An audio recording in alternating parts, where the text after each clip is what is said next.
आदि जय श्री महाकाल। हार्दिक स्वागत अभिनंदन आप सभी को, सुप्रभात। और कल हम बात कर रहे थे नाभस योगों की।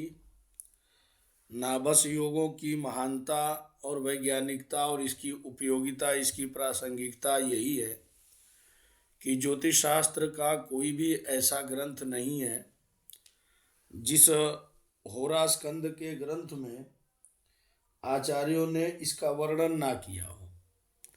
सभी में इसका वर्णन किया गया है और सब जगह इसकी उपयोगिता बताई गई है।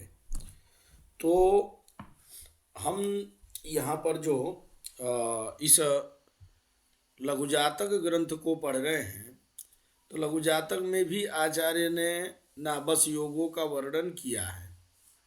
नाभस योग 4 प्रकार के होते हैं। टोटल तो 32 इनके भेद हैं, लेकिन 32 प्रकार के होते हैं, उनमें 4 भेद हैं। पहला भेद जो है वो आश्रय योग का है, दूसरा योग जो है वो दल योग का है, तीसरा आकृति योग है और चौथा संख्या योग है। आश्रय योग 3 प्रकार के होते हैं, रज्जु, मुसल और नल। दल योग 2 प्रकार के होते हैं, सर्प और माला। और संख्या योग जो होते हैं गोल, युग, शूल, केदार, पाश, दाम और वीणा, ये 7 तरह के होते हैं।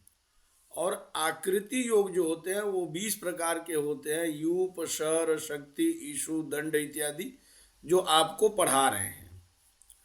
तो आप जो पढ़ रहे हैं ये आकृति योग पढ़ रहे हैं। नाभस योगों की प्रासंगिकता ये है कि इनका फल पूरे लाइफ को डिसाइड करता है, ना कि किसी एक फील्ड को। जैसे 7.5 इत्यादि का जो फल होता है, तो 7.5 का फल लाइफ टाइम नहीं रहता है। 7.5 जितने देर शनि गोचर करेगा उतने ही दिनों तक उन राशि वालों को जो ढैया से और 7.5 से ग्रसित हैं उनको परेशानी हो सकती है, बाकी के दिनों में नहीं। लेकिन यह जो योग है, नाभस योग है, इनका फल व्यक्ति को जन्म से लेकर मृत्यु तक ये उसको बताता है। अब यहाँ पर देख लीजिएगा कि वज्रादि 8 योगों के फल बतला रहे हैं। तो वज्रादि 8 योग कौन से? तो कल आपको देखिए यहाँ पर पढ़ाए थे, वज्र, यव, कमल और वापी, 4 योग ये हैं। और यूप, सर, शक्ति और दंड, ये 4 हैं। इनकी आकृतियां सबकी आप पढ़ चुके हैं, एक एक का चित्र बना करके आपको दिखाया जा चुका है। अब इनका फल हम देख रहे हैं। आचार्य कह रहे हैं, आद्यन्तयोः सुखयुतः सुखभांग मध्ये धनान्वितो अल्प सुखः त्यागी हिंस्रो धनवर्जितः पुमान् प्रियैर्वियुक्तश्च। इसमें पढ़ाने जैसा तो कुछ है ही नहीं, एकदम सिंपल अर्थ आचार्य बतला रहे हैं। देखिए, कह रहे हैं कि आदि अंतयोः सुखी, बहुवचन में द्विवचन में उपयोग किया, योहो शब्द लगा दिया। आदि अंत योहो, अंत शब्द को अंतः अंतयोहो, तो अंतयोहो द्विवचन में 2 के लिए। किसके लिए? आदि के लिए और अंत के लिए। आरंभ है, प्रचंड है, वो वाला गाना जो है ना, तो वो आरंभ आदि और अंत, हाँ, अंत भला तो सब भला। तो कह रहा है कि भाई इस योग में जिसमें जन्म हुआ है, किसमें? इस वज्र नाम के योग में आपका जो जन्म हुआ है, इसमें कह दिया कि भैया आदि में और अंत में, आदि में और अंत में सुखयुतः, यदि वज्र योग में जन्म हुआ है तो उसका बचपन बहुत राजकुमार जैसा जाएगा, बुढ़ापा एकदम बढ़िया जाएगा, लेकिन जीवन भर संघर्ष करेगा। मतलब तो यही हुआ ना कि भाई बुढ़ापे में सुखी होगा और बचपन में सुखी होगा, तो इसका मतलब कि जीवन भर जो है छिछियाएगा, इधर उधर दौड़ेगा, है ना, संघर्षों में बीतेगा। सिंपल सा मतलब है कि जिसका बुढ़ापा अच्छा हो गया, जिसका बचपन अच्छा हो गया, इसका मतलब जीवन अच्छा नहीं हुआ। जीवन किसको आप कहते हैं? जीवन कहते हैं मध्यावस्था को। तो मध्यावस्था को इसने सुख से किनारे कर दिया। बोला इस समय तुम बेटा दौड़ोगे, तुम भागोगे, इधर उधर संघर्ष करोगे, इधर उधर की तकलीफें भोगोगे, लेकिन बुढ़ापे में जाके सुखी हो जाओगे, है ना।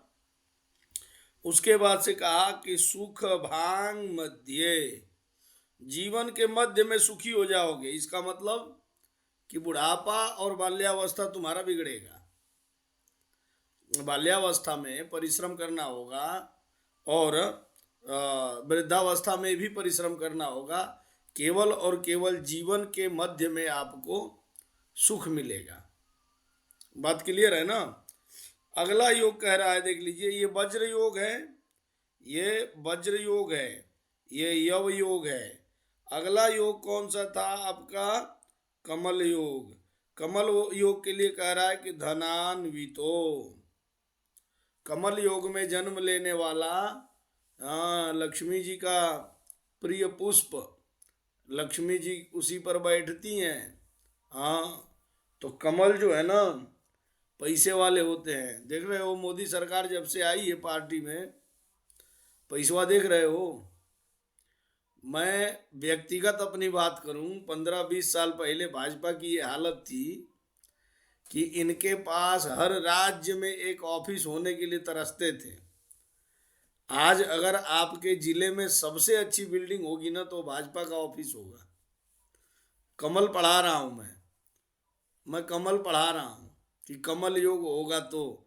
जिसने कमल को ही 50 साल से ढोया है, कमल को ही प्रचारित प्रसारित किया है, तो उसके पास लक्ष्मी नहीं आएगी। कुछ लोग कहते हैं कि साहब कांग्रेस के राज में थोड़ा बहुत पैसा दे दो काम हो जाता था, भाजपा के राज में बहुत लगता है। तो लगेगा ना, कमल है। हाँ, तो पहले से देखना पड़ेगा, कमल है ना। तो कमल के लिए कहा कि धनान्वितो, ये सब पैसा वाले लोग हैं। आधे लोग ये कहते हैं कि अडानी को बेच दिया, अंबानी को बेच दिया। अरे भाई, तो अडानी के जितना बड़ी कंपनी इंफ्रास्ट्रक्चर तुम्हारे पास नहीं है तो क्या करे? जो पैसे वाले हैं वो सब टेंडर लेने के लिए, मान लो कोई एयरपोर्ट बिक रहा है तो उसके लिए टेंडर निकाला, तो तुमको साला घर में एक लोटा पानी का ठिकाना नहीं है, एक गिलास दूध का ठिकाना नहीं है, और तुम बैठे बैठे सरकार पर उंगली उठा रहे हो कि बताओ अडानी को बेच दिया। तू ले लेता, चला जाता तू। हाँ, किराया नहीं है वहां तक जाने के लिए और उसको खरीदने की बात करेगा। तो अडानी के पास है तो अडानी खरीदेगा ना। मैं कमल योग पढ़ा रहा हूँ, राजनीति से मेरा कोई लेना देना नहीं है, मुझे पता भी नहीं है राजनीति क्या होती है। हाँ, तो कहा कि धनान्वितो, कमल योग में धनी होगा। कहा कि अल्प सुख, अल्प सुख। वापी योग जो है, वापी योग शुभ नहीं माना जाता है, क्योंकि उसमें जो है सुख की कमी होती है। वापी योग कैसे बनता है? केंद्र में कोई भी ग्रह ना रहे तब वापी योग बनता है। कमल योग कैसे बनता है? केंद्र में सारे ग्रह बैठ जाएं तो कमल योग बनता है। देखिए, इनको जो है ना, मैं इसलिए बार बार रिवीजन कराता हूं आपको कि अलग से रटने की जरूरत नहीं है, आपको केवल नाम याद रखना है ना, नाम याद रखना है, फल अपने आप आ जाएगा। ठीक है। उसके बाद से कहा कि त्यागी। हाँ, त्यागी जो एक शब्द है, हाँ, 10 नामी संप्रदाय जो होते हैं उसमें एक त्यागी होते हैं। गिरी, पुरी, बैरागी, उसी में एक त्यागी भी आते हैं, है ना। तो इसका मतलब ये हो गया कि जिसके अंदर त्याग की भावना है, जिसके अंदर त्याग की भावना है, जिन्होंने सुख को, परिवार को, संसार को त्याग दिया है, वो है त्यागी, है ना। तो त्यागी की भावना किसके अंदर होती है? यूप योग वाले में। माने ये दान देने में, त्याग करने में सक्षम होते हैं। ठीक है ना। और हिंस्रो, हिंस्र कहते हैं हिंसावादी को, है ना। हिंसावादी को, जो बात बात में मुंह कम चलाए, थप्पड़ ज्यादा चलाए, ये सब हिंसावादी है। गांधी जी अहिंसावादी थे, देख लो, उनके कुंडलिया में योग नहीं था। हाँ, बोले कि इधर जो है एक गाल पे थप्पड़ मारे दूसरा गाल आगे कर दो। हाँ, लेकिन मुन्ना भाई में यूप योग था। मुन्ना भाई में कौन सा योग था? ईसु योग, ईसु योग था। एक गाल पे थप्पड़ मारे तो दूसरे पे मार दे तो बापू क्या करने का वो बापू ने नहीं बताया। हाँ, तो ईसु योग है। हिंसा करने वाला, वो तो शुरू से हिंसा करता है। वो तो कुछ दिन के लिए गांधी जी का केमिकल लोचा हो गया होता है ना उसके दिमाग में, तो कुछ दिन मान लो वो नहीं हाथ उठाता है, लेकिन वो भी जब मौका पाता है तो देखते हो मारता है तो उछड़ के गिर जाता है। हाँ, तो वो सिक्योरिटी वाला कैसे उछलता है जमीन में, बस वो हिंसा वाला योग है ये। कौन सा? इशु योग। उसके बाद से कहा कि हिंस्रो धन वर्जित, और जो शक्ति नाम का योग पढ़ाए थे उस शक्ति योग में कहा कि धन वर्जित, धन जिसके पास नहीं है, हाँ उसको भिखारी कह लो, दरिद्र कह लो, भिखमंगा कह लो, कुछ कह लो, क्या फर्क पड़ता है। तो इसीलिए दरिद्र, हाँ जिसके पास धन नहीं है वो दरिद्र है। और जिसके पास कमल नहीं है वही दरिद्र है, ध्यान रखना। जिसके पास कमल है वो पैसा वाला है, वो धनवान है, धनान्वितो। और जिसके पास कमल नहीं है, कौन सा योग है? तो भैया कहा कि शक्ति योग है। तो कहा कि वह दरिद्रो, है ना, धन वर्जित, धन से रहित। पुमान, पुमान कहते हैं पुरुषों को या जातकों को। प्रियैर वियुक्तश्च, प्रियैर वियुक्तश्च, कालिदास का जो यक्ष था, कश्चित कांता विरह गुरुड़ा स्वाधिकारात् प्रमत्त, हाँ शापे नास्तं गमित महिमा वर्ष भोग्येण भर्तुः। तो वो जो कालिदास का यक्षवा था उसकी कुंडलिया में यही योग था। कौन सा? दंड योग। दंड योग कब बनता है? जब दशम से लेकर लग्न तक सारे ग्रह बैठ जाएं। तो ये योग कैसा योग है? तो बोला भैया ये योग बहुत खतरनाक है। ये योग खतरनाक है। कैसा है? तो कहा कि भैया प्रियैर वियुक्त, हाँ प्रिय से अपने वियुक्त हो जाना, प्रिय से वियुक्त हो जाना। और कहा तो भैया अरिजीत सिंह टाइप के लोग, हाँ इनका गाना सुनो तो आधे घंटे रोओगे, आधे घंटे दुखी रहोगे, फिर याद आएगा यार हमारा तो कोई था ही नहीं, हम काहे दुखी हो रहे हैं। हाँ ये अरिजीत सिंह टाइप लोग जो होते हैं ना, तो कहने का मतलब ये है, अभी वो देखो इसका नया आया है ना, मेरा इम्तिहान जो तू ले रहा है अब ना रियायतें कर, ऐसे ऐसे ले आते हैं सब। तो इसीलिए कह रहा हूँ कि ये अपने प्रिय से, प्रिय से, प्रिय कोई भी हो सकता है, ऐसा नहीं कि मैंने खाली उधरे दृष्टि जा रही है आपकी। प्रिय माता पिता हो सकते हैं। पारुल की दृष्टि बहुत घूमती है, इसकी यूनिवर्सिटी में घूमती है, ग्राउंड में। तो ये जो है आपके माता पिता हो सकते हैं, आपके भाई बंधु हो सकते हैं, आपके चाचा चाची हो सकते हैं, दादा दादी हो सकते हैं, प्रिय आपका कोई भी हो सकता है। और आप देखिए स्टोरी जब समाज में लोग बताते हैं ना, हाँ देवदास इससे बढ़िया स्टोरी क्या बताएगा। हाँ पारो ने कहा दुनिया छोड़ दो, इसने कहा वो छोड़ दो, जो प्रिय लगा उसको सब कुछ छुड़वा दिया। हाँ देवकी नंदन खत्री की कुंडलिया में या तो ये योग होगा या तो देवदास की कुंडलिया में होगा, लेकिन होगा जरूर किसी न किसी कुंडली में। हाँ तो इसीलिए जो है ये दंड नाम का योग है, ये हर किसी से बिछुड़ने की बात करता है ना, ये बिछड़ने की बात करता है, जो भी प्रियजन है उनसे। तो प्रियजन में कोई भी हो सकता है। चलो अब कह रहे हैं कि 9 कूट, छत्र, चाप और अर्धचंद्र योग। कितने योग बतला रहे हैं? 1, 2, 3, 4 और 5। देख रहे हो आचार्य जी को देख रहे हो। पहले आपको एक श्लोक में 2 योग बतलाए, 3 बतलाए, फिर एक श्लोकवा में 3 बतलाए, फिर 4 बतलाए, अब ठोक दिए इसमें 5। कह रहे हैं कि तद्वत, और वो भी पढ़ा के मेहनत नहीं करा रहे हैं आपसे, कह रहे हैं कि तद्वत, तद्वत मने उसी प्रकार। किस प्रकार? जिस प्रकार आप पीछे पढ़ते आ रहे हैं, पीछे आप पढ़ते आ रहे हैं, ठीक उसी प्रकार। तो पीछे जो पढ़ते आ रहे हैं उसी प्रकार क्या? तो भैया उसी प्रकार जो है आपको ये समझना है कि तद्वत, उसी प्रकार। सप्तम संस्थैर 9 कूट छत्र कार्मुकाणि स्युः। पहले कह रहे हैं कि सप्तम संस्थैर, सात से लेकर सप्तम संस्थैर, सप्तम संस्थैर नौ, तो नौ का नाम का योग होगा। मने सारे ग्रह जो है सातवें के आसपास, सातवें को केंद्र में रखकर 7 भावों में रहें। तो ये 2 स्थितियां बन सकती है, ये देख लीजिएगा 2 स्थितियां बन सकती है कि या तो लग्न से दशम तक सारे ग्रह रहे या चतुर्थ से दशम तक सारे ग्रह रहे।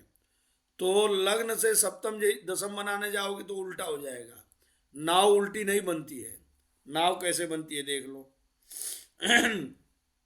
पहले नौ का योग समझ लो तो आगे की चीजें आसानी समझ में आ जाएंगी।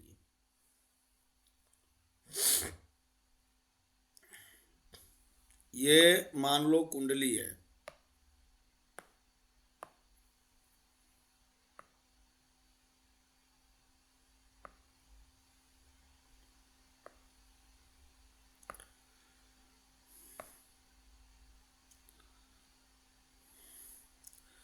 ये कुंडली है।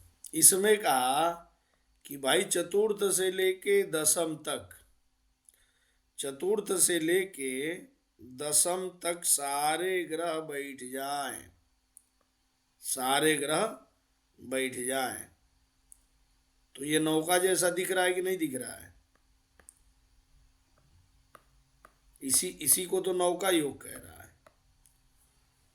1 2 3 4 5 6 7 भाव इसमें कवर हुए कि नहीं हुए?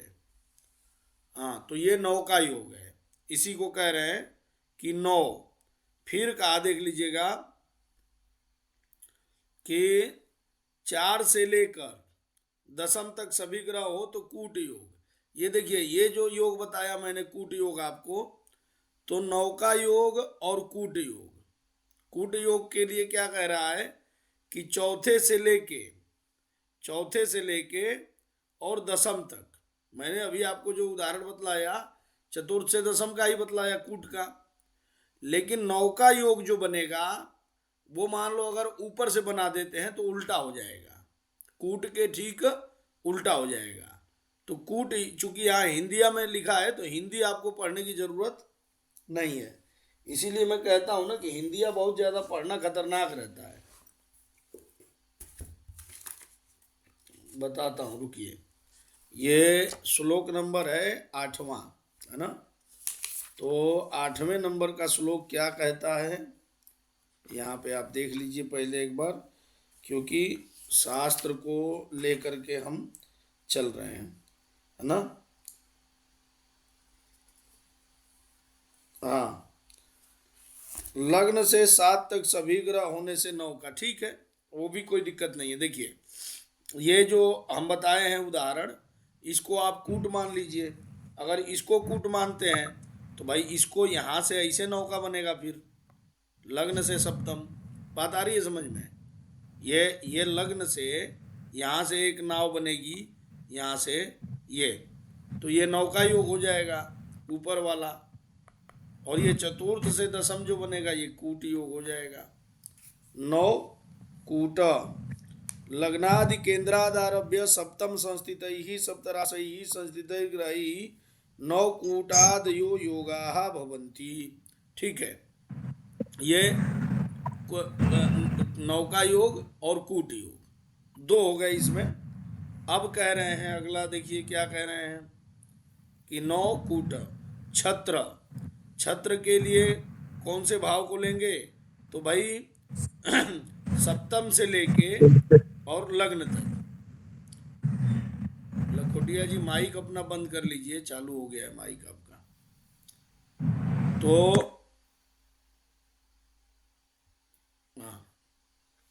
यहां पर देखिए बता रहे हैं कि आपको कूट के बाद छत्र नाम का योग बनेगा। छत्र योग कैसे बनेगा? तो 7 से लेके लग्न तक, सप्तम से लेके लग्न तक छत्र नाम का एक योग बनेगा, ठीक है ना? वो छत्र योग कैसे बनेगा देख लीजिए कि लग्न से कहां तक बता रहे हैं, छत्र योग सप्तम से लग्न तक। देखिए एक छत्र योग का उदाहरण देख लीजिए।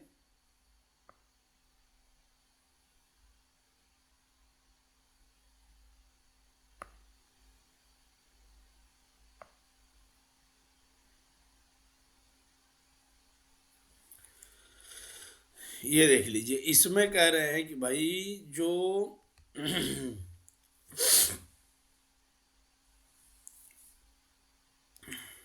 लग्न से सप्तम तक, दसम तक, यही बात की है ना। तो यहां से यदि एक ऐसे आकृति आप बना देंगे और इसके ठीक सीधो सीध खींच देंगे, थोड़ा कलर चेंज कर लीजिए तब समझ में आ जाएगा और ज्यादा,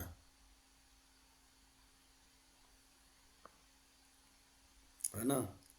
और यहां से ये सप्तम से एक लाइन चली, ये चतुर्थ से एक लाइन मान लीजिए चली गई, तो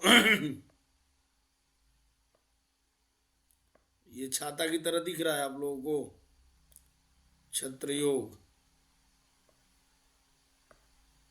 और जिसको ना दिखता हो वो अपना छाता बनाए, बढ़िया, हमको खाए, हाँ कोई ठिकाना नहीं तुम्हारा। तो देखिए ये दसम और लग्न से ये योग बन रहा है, इसको कह रहे हैं छत्र योग, ठीक है ना। ये है छत्र योग। अब देखिए कह दिया कि दसमादि सात गृह, दसम से लेके चतुर्थ में सभी ग्रह हो तो कारमुक योग, दसम से चतुर्थ में देख लीजिएगा कि कारमुक को ही ये कहते हैं, चाप योग भी कहते हैं। कारमुक को ही क्या कहते हैं, चाप योग। तो दसम से चतुर्थ, दसम से चतुर्थ, दसम से चतुर्थ कैसे बनेगा कारमुक योग, देख लीजिएगा। ये एक मान लीजिए यहाँ कुंडली बना दिए,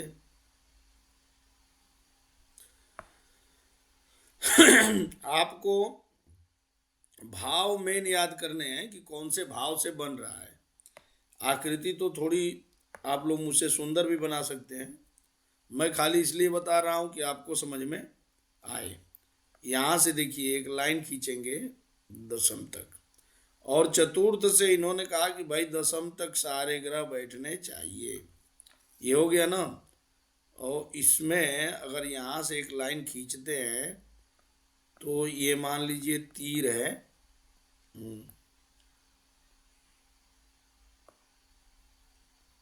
ये धनुष और तीर दिखाई दे रही है ना। ये पारुल को हंसी बहुत आती है, इसको बैठा के पेंटिंग करवाएंगे तब समझ में आएगा, है ना। चलिए, तो ये आपका कारमुक योग है या चाप योग है,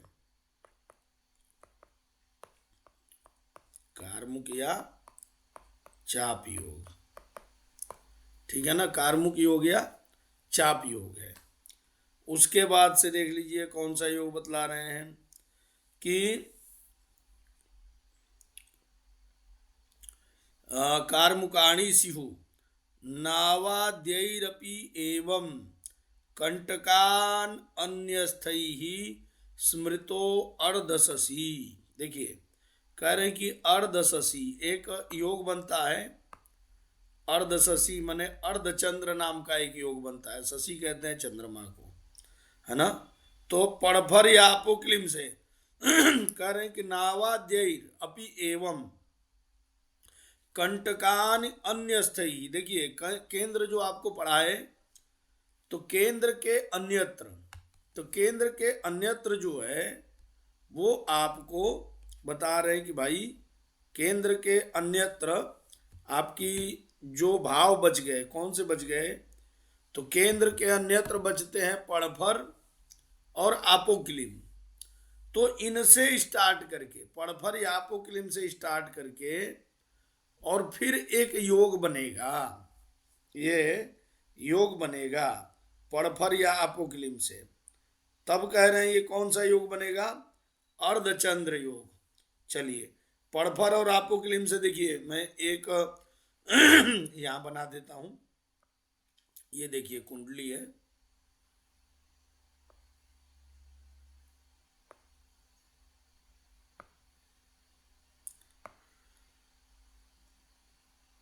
ये कुंडली है। तो इसमें मान लीजिए कि भाई ये भाव जो है कौन सा है आपका? छठा भाव। ये केंद्र पड़फर अपोक्लिम, केंद्र पड़फर अपोक्लिम। ये देखिए अपोक्लिम को हमने मान लिए, ले लिया। आप पड़फर को भी ले सकते हैं, पांचवे को भी ले सकते हैं, चौथे को भी ले सकते हैं, चौथे को नहीं, तीसरे और दूसरे को भी ले सकते हैं। माने केंद्र छोड़ के किसी भी भाव को कहीं से भी ले लीजिए। और यहां से लेके और इस पड़फर तक, एक पड़फर से ध्यान रखिएगा, एक पड़फर से दूसरे पड़फर तक सारे ग्रह यदि बैठ जाएं, सारे ग्रह यदि बैठ जाएं तो ये अर्धचंद्र योग होगा। ये आधा चंद्रमा जैसे दिख रहा है कि नहीं दिख रहा है? नहीं दिखेगा तो भी तुमको हाँ करना पड़ेगा। हाँ और क्या, पारुल को नहीं दिखता है, इसको ललटेन लगाना पड़ेगा चश्मे की जगह में, है ना। तो कहा कि भैया ये जो है ये अर्धचंद्र योग है। ये क्या है? अर्धचंद्र योग है।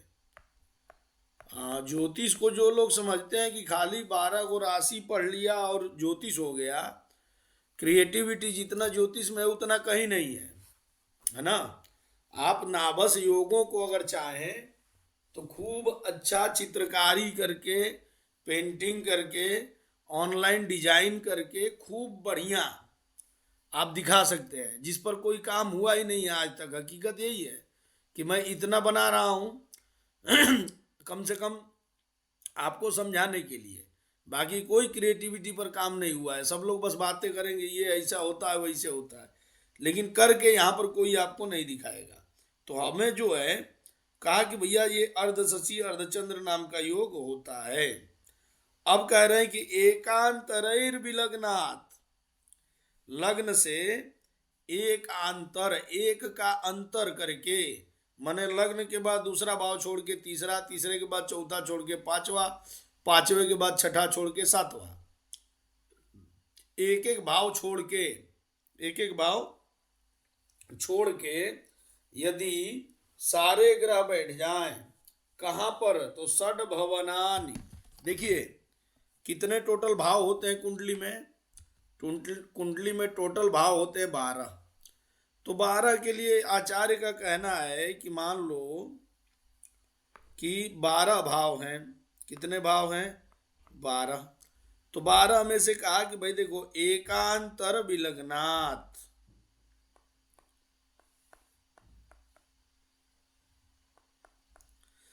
कहा कि भाई यहां पे 11 आएगा।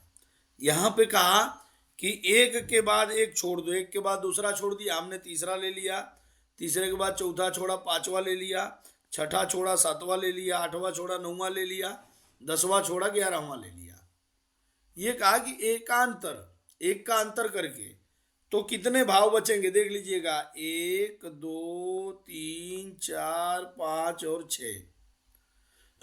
इसी को कह रहा है कि एकांतर विलग्नात्, एक एक भाव को, एक एक भाव को छोड़ करके अंतर से षड भवनावस्थितैर ग्रहिस चक्रम, 6 भावों में। तो ये कितने भाव बच रहे हैं? जब एक एक को छोड़ दिया तो टोटल भाव कितने बचेंगे? 6 ही तो बचेंगे ना। तो इन 6 में अगर सारे ग्रह बैठते हों, इन 6 भावों में यदि सारे ग्रह बैठते हों तब क्या होगा? चक्रम, चक्र नाम का योग होगा, चक्र नाम का योग होगा। देखिए कैसे, कैसे ये चक्र नाम का योग होगा? खाली चक्र कह देने से हो जाएगा क्या?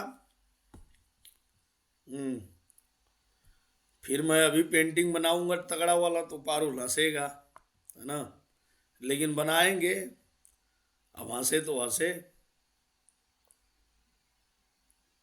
देखो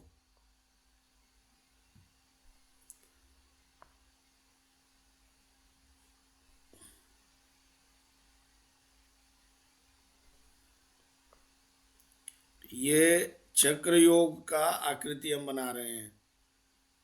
ये पहले तो कुंडली बनी, अब कुंडली में ये कह रहे हैं कि भाई चक्र योग बनेगा कैसे, जब एक एक को छोड़ करके, एक एक को छोड़ करके, देखिए पहले तो आप ये देखिए, एक आपका ये सीधा होता है, ये होता है ना, ये इस तरह से होता है। उसके बाद से जो बनता है आपका अब इसी को आप देखिए, ये अगर लिया आपने, ये भाव आपने लग्न को लिया, तो लग्न के बाद क्या होगा, ये भाव लेंगे आप, वो वाला भाव छूट गया, वो वाला भाव छूट गया। कौन सा छूट गया, ये दूसरा छूट गया, यहां से तीसरा आ गया, तीसरा आ गया ना, फिर चौथा छूट जाएगा। देखिए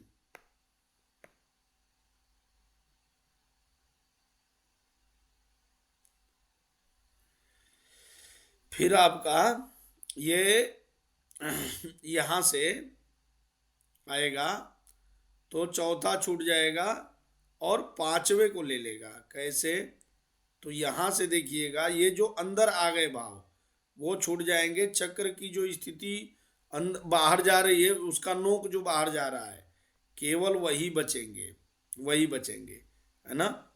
फिर ये बन जाएगा, ये बन जाएगा चक्र। फिर यहां से आप आगे चलेंगे तो यहां चला जाएगा, यहां पर चला जाएगा, और फिर यहां से आप सीधे कहाँ चले जाएंगे, यहां से इधर लेकर के और यहां पर।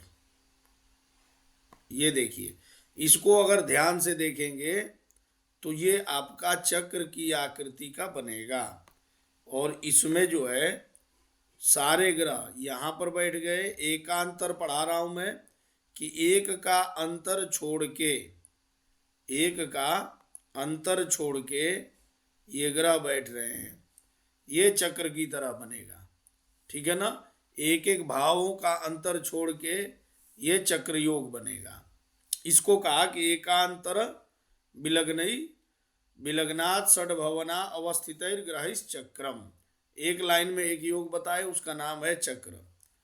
अर्थात च, फिर कह रहे हैं कि उसी को आगे और बढ़ा रहे हैं, तद्वद उदधि नौ प्रभृति फलान अन्यथो क्रमः। कह रहे हैं कि तद्वद उदधि, तद्वद मने उसी प्रकार, तद्वद मने उसी प्रकार, और उदधि कहते हैं समुद्र को, उदधि मतलब समुद्र। तो कह रहे हैं कि ठीक उसी प्रकार से समुद्र नाम का योग भी बनता है, ठीक उसी प्रकार से समुद्र योग भी बनता है। लेकिन समुद्र योग कैसे बनता है भाई, तो कहा कि भाई चक्र योग जो बन गया, उसी को दूसरे से लेकर और 6 भावों में सभी ग्रहों, दूसरे से लेकर 6 भावों में सभी ग्रहों, तो समुद्र नाम का योग बनेगा। कैसे, देख लीजिएगा, यहां पर देखिए, इन्होंने कहा कि द्वितीय भाव से लेकर 6 जो समभाव हैं, 2, 4, 6, 8, 10 और 12 राशियां आपने सम पढ़ी हैं, अब ये समभाव भी पढ़ा रहे हैं कि समभावों में सारे ग्रह होंगे तो समुद्र योग बनेगा। एक चित्र इसका भी देख लीजिए,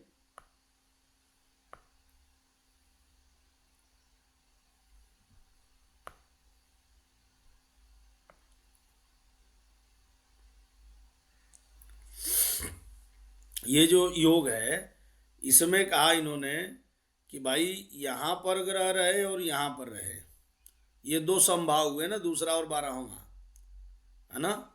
फिर कहा कि चौथे में और 10वें में, ये भी देख लीजिएगा, इधर आपका ये छूट गया, जो छूट गया वो 1 छूट गया, 3 छूट गया और 11 छूट गया, ये सब विषम छूट गए, ये विषम छूट गए। फिर आपको लास्ट में ये 5 7 भी छूटेगा, 9 भी छूटेगा, आपको बचेगा ये छठा और ये 8वां। दिख रहा है? अब इसी को जरा इसे लहराते हुए लेके चलोगे तो ये समुंदर की जैसे दिखेगा। ये जो है समुंदर की तरह दिखेगा। ऋषियों को इसमें का दिखा है, तुमको क्या पता? तुम तो सवेरे उठ जाते हो, ऑनलाइन जुड़ने में ही तुमको मेहनत लगती है, जोर लगता है। क्या छोड़ो यार, यहाँ 12 भाव में देख रहे हो, नौका दिख गया, समुंदर दिख गया, वापी दिख गया, कुछ बाकी रहा? सब दिख गया इसी 12 खाने में, है ना। और मैं अभी भी कह रहा हूँ कि मैं जो बना रहा हूँ शायद मैं बहुत अच्छा नहीं बना रहा हूँ, आप लोगों को केवल समझाने के लिए। आप मुझसे भी अच्छा बना सकते हैं, तो बना करके अगर आप एक एक का देंगे तो बिल्कुल ग्रुप में मैं डालूंगा लोगों को। और भी देखिए, हमारा काम केवल एक है कि लोगों को फायदा हो, लोग हमसे हमारे शास्त्रों की ओर आकर्षित हों। और आकर्षित होने के लिए, क्रिएटिविटी के लिए इससे बढ़िया सब्जेक्ट कहाँ है दुनिया में? आप साढ़े साथी के नाम पर डराते रहिए, फलाने ढिमके के नाम पर डराते रहिए, वो सब अलग चीज़ है, अपनी रोजी रोटी चलाना अलग चीज़ है। लेकिन शास्त्र को सही तरीके से प्रेजेंट करना, शास्त्र को सही तरीके से प्रेजेंट करना अपने आप में एक बहुत बड़ी महारत है। मैं तो इसी बात से कभी कभी खुश हो लेता हूँ कि मेरे परिचित उज्जैन में जब मैं था, या मैं जहाँ भी रहा, एक से एक इंजीनियर, एक से एक डॉक्टर, हाँ, सबको कन्विंस करके, समझा के और अपने शास्त्रों के प्रति रुझान पैदा करके उनके दिमाग में मैंने उनको ही ज्योतिषी बना दिया।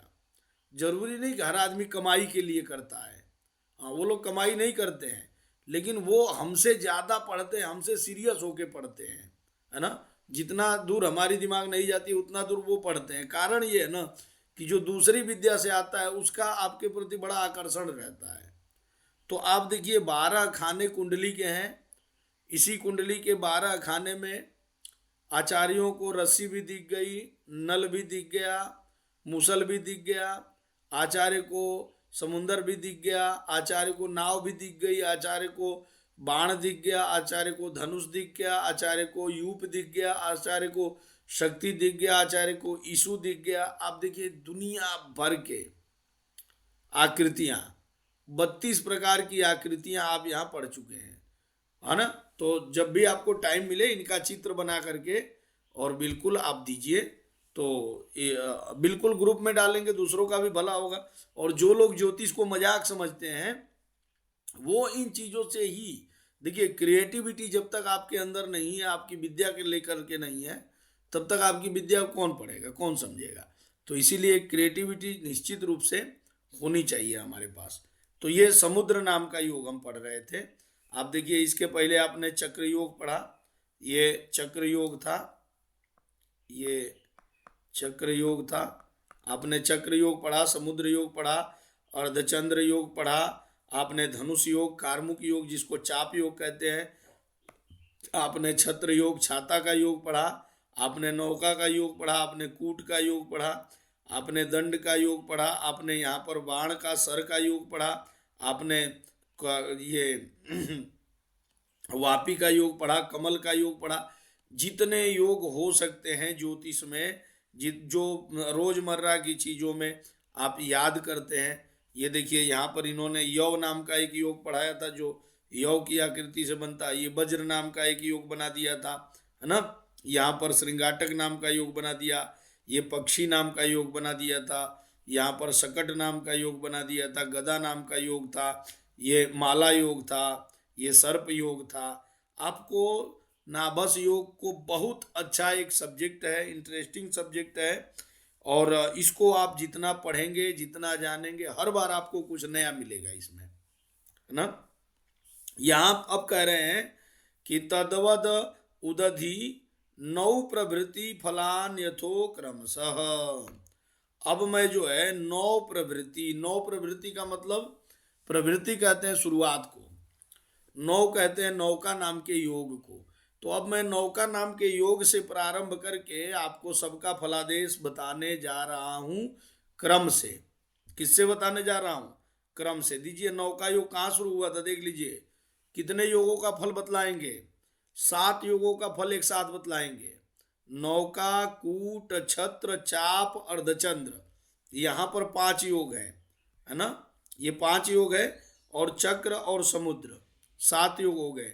इन 7 योगों का योग फल बतलाएंगे आपको। कह रहे हैं कीर्त्या युक्तो, है ना, कीर्त्या युक्तो, कीर्ति से युक्त होता है कौन?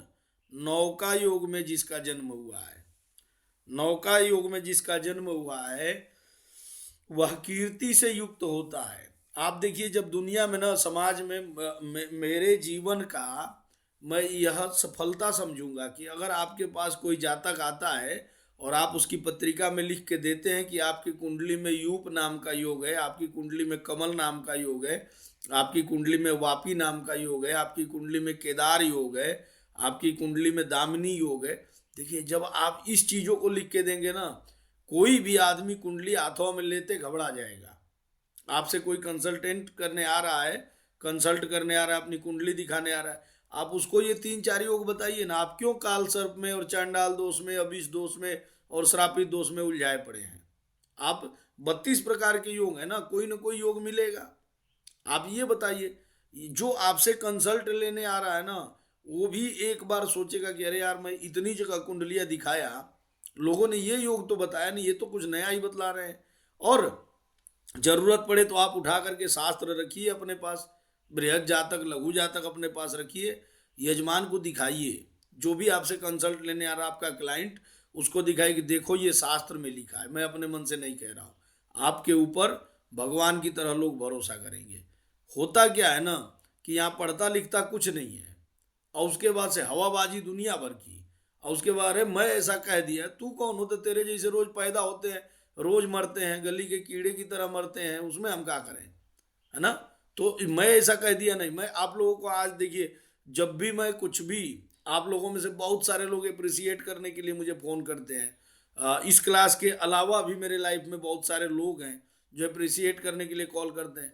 मैं इतना ज़्यादा चढ़ा देते हैं मुझे, लेकिन एक ही बात रहती है कि नहीं भैया, मेरा कुछ नहीं है, सब आचार्यों का है और शास्त्र का है, मेरा कुछ नहीं। मैं क्या कर दिया उसमें? मैं दूसरा श्लोक थोड़ी बना दिया। मैं तो अभी भी आपको लघु जातक पढ़ा रहा हूँ, तो सारा लघु जातक जो आचार्य वराहमिहिर कहने जा रहे थे या जो कहना चाह रहे थे, क्या सब कुछ पढ़ा ही दिया क्या मैंने? हो सके आचार्य कुछ और सोच के कहे हों। तो ये तो आपकी भी दृष्टि को मैं विकसित कर रहा हूँ कि भाई आप भी उस पर सोच सकते हैं, चिंतन कर रहे। गुरु का मतलब या टीचर का मतलब ये नहीं होता है कि वो उसकी बुद्धि को बांध दे कि बस ये मैं दिखा रहा हूँ यही देखो, नहीं, वो पूरी दुनिया देखने की छूट दे देता है, उसको एक नई दृष्टि दे देता है। तो मैं तो दृष्टि देने का काम आपको कर रहा हूँ ना कि भाई आपको इसमें कितना और उन्नत करना है। तो जो भी आपके पास कंसल्ट लेने के लिए आता है, आप इन योगों को बताइए। इनमें अच्छे योग भी हैं, बुरे योग भी हैं। आप केमद्रुम नाम का योग आप पढ़ चुके हैं, आप सुनफा अनफा अच्छे योग पढ़ चुके हैं, आप दुर्धरा नाम का खराब योग पढ़ चुके हैं, केमद्रुम नाम का खराब योग पढ़ चुके हैं। वो भी बतलाइए कि आपके कुंडली में दुर्धरा नाम का योग है। आप बेसी बासी उभयचरी बतलाइए, जो आपको पढ़ा चुका हूं मैं। आप ये 32 प्रकार के नाभस योग पढ़ाए, आपको अरिष्ट के दुनिया भर के योग पढ़ाए, आपको राजयोग पढ़ा चुके हैं। आप ये बताइए ना कि भैया ये आपका ये अच्छाई है, ये बुराई है, दोनों चीज बताइए। बिल्कुल लोग आप पर और आपके शास्त्र से उसी प्रकार जुड़ने लगेंगे, उसी प्रकार भरोसा होने लगेगा जो कुछ टाइम के ये 3 दिन के ज्योतिषियों ने आकर के मार्केट में तोड़ा है। हाँ, 5,000 रुपया में नाम के आके डॉक्टर लगवाओ, ये बकलोल मिल जाते, सबकी डिग्रियाँ इकट्ठा जलाता मैं। चलो, अब कह रहे हैं कि कीर्तिया, 9 का योग में यदि जन्म लेगा तो कीर्ति से युक्त होगा। कीर्ति कब होगी किसी की भी? कीर्ति तभी होगी जब वो अच्छा काम किया होगा। अच्छा काम करेगा तभी कीर्ति होगी। तो कीर्ति कब होगी? जब उसने अपने जीवन में कुछ इस तरह के कार्य किए होंगे। तो इसका मतलब है कि कीर्ति के साथ साथ आपको ये समझना है, अच्छे गुणों से युक्त, अच्छे लोगों से युक्त और अच्छे कार्यों से युक्त, ये कीर्ति हुआ। कीर्ति और अपकीर्ति दोनों अलग अलग है, लेकिन यहाँ 9 का योग में जन्म लेने वाला कीर्तिवान होगा। ठीक है ना? कहा कि युक्तो, कीर्ति से युक्त होगा। अनृतवाग, अनृतवाग, देख लीजिएगा, नृतवाक, है ना, कीर्त्या युक्तो। ये देखिए हिंदी फिर थोड़ा सा गड़बड़ा दिया लगता है ना। जैसे नौका के बाद कूट योग था, तो कूट योग में कह रहा है कि अनृतवाक, संस्कृत कह रहा है अनृतवाक, हिंदिया में लिखा है झूठ बोलने वाला। एक बार देखने दीजिए, मुझे टीका देखने दीजिए, ऐसा नहीं। हाँ गुरु जी, इसमें भी लिखा है, लघु शतक में लिखा है। क्या लिखा है भैया? 2 मिनट गुरु जी, ये मिथ्यावादी बता रहा है। तो मैं वही तो कह रहा हूँ, हिंदिया नहीं पढ़ता ना।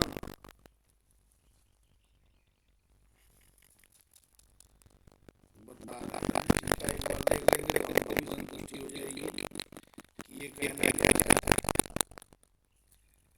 कह रहे हैं कि नृत्या युक्तो नृत्यवाक। देखिए अनृतवाक का मतलब है, नृत्य यहाँ पर झूठ बोलने से नहीं है, देखिए गलत लिखा है।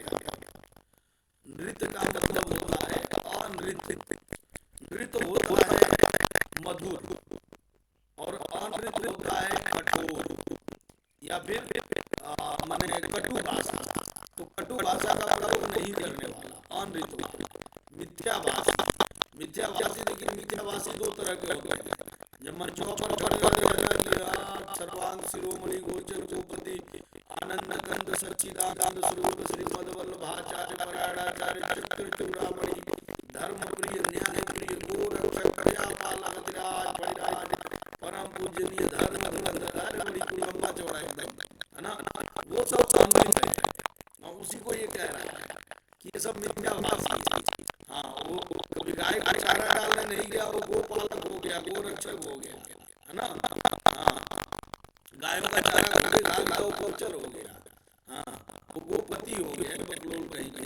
हाँ, गोपति है, गाय का चारा खुदे खा के गाय को मिलेगी नहीं खाएगी, नहीं मिलेगी नहीं खाएगी। हाँ, उसके ऊपर आधार हो गया ना।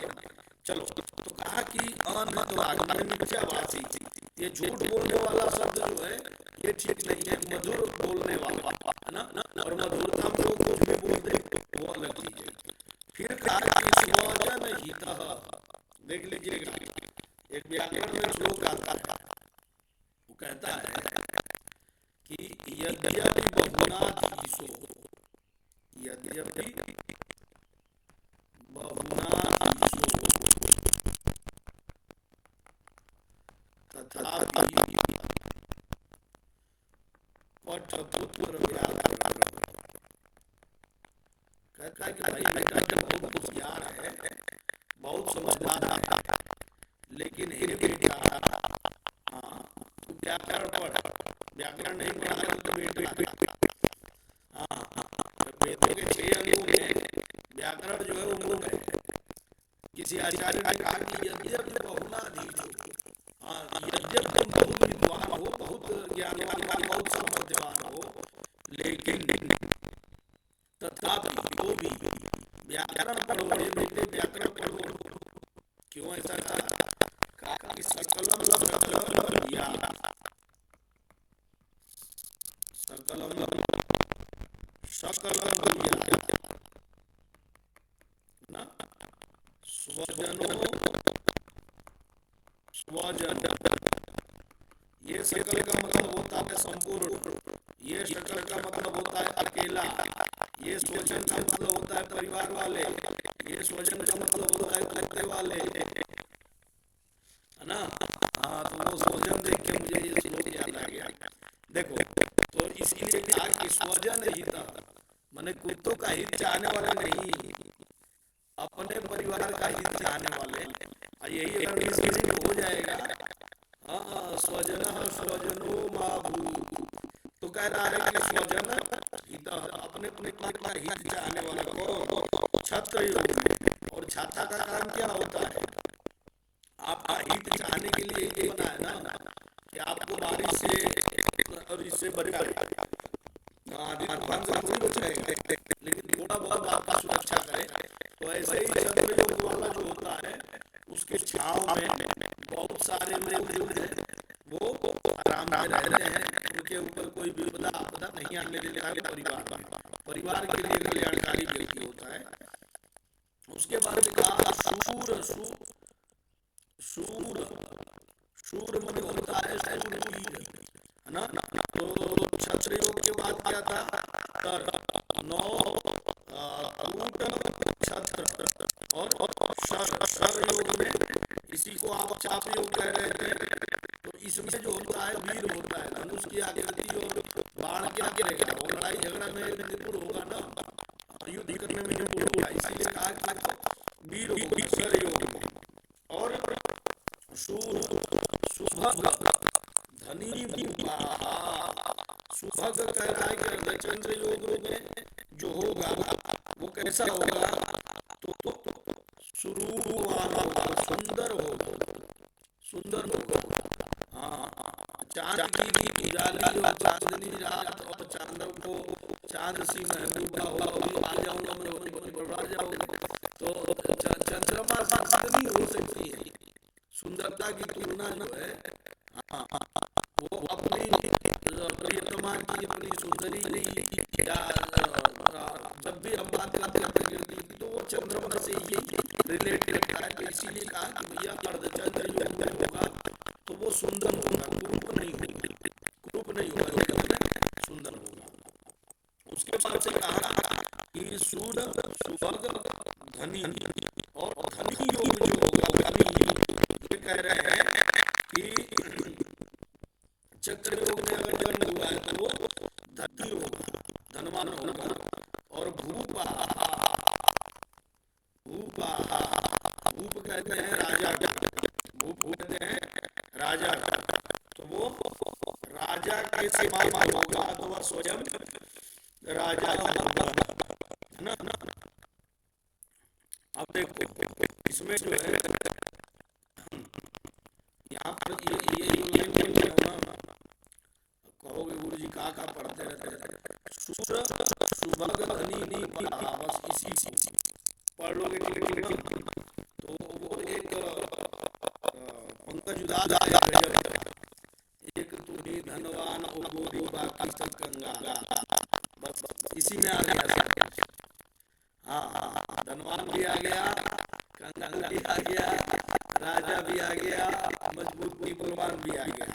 हाँ, इसी में से उठाया होगा आपका जो 10वां पहले ज्योतिषी रहा होगा तो पढ़ा होगा, बोला कि इसी में से लाइन दी है कि भाई एक बाकी सब कंगाल है, चांदी जैसे रूप है तेरे, तो चांदी जैसे रूप होंगे।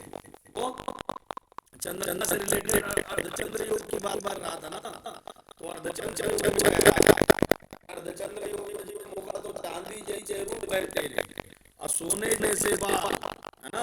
हाँ, सोने जैसे, मतलब कहने का मतलब बस यही हम लेके वो आगे बढ़ा होगा, कोई बात। तो कह रहे हैं कि ये आकृतियों का फल आपको बतला दिया, और कह रहे हैं इत्या योगा, इति आकृति योगा। इस प्रकार से मैंने आकृति योगों का आपको फल बतलाया। विंशति, कितने योगों का फल बतलाया मैंने, तो विंशति, 20 योगों का मैंने फल बतलाया। आचार्य जी को पता होगा ना कि आगे चल के 2200 साल सब पढ़ेंगे तो 20 वो योग कौन खा रखे, तो 18 को कर देंगे तो वो खा जाएंगे। इसीलिए लास्ट में कोट किया कि देखो भैया 20 योग है ना। और इस तरह से ये सारे योगों की बात यहाँ पर कर रहे हैं कि आत्मगुणै और इसे जन्म लेने वाला नंदते, नंदित होता है, आनंदित होता है। इन योगों में जन्म लेने वाला व्यक्ति हमेशा से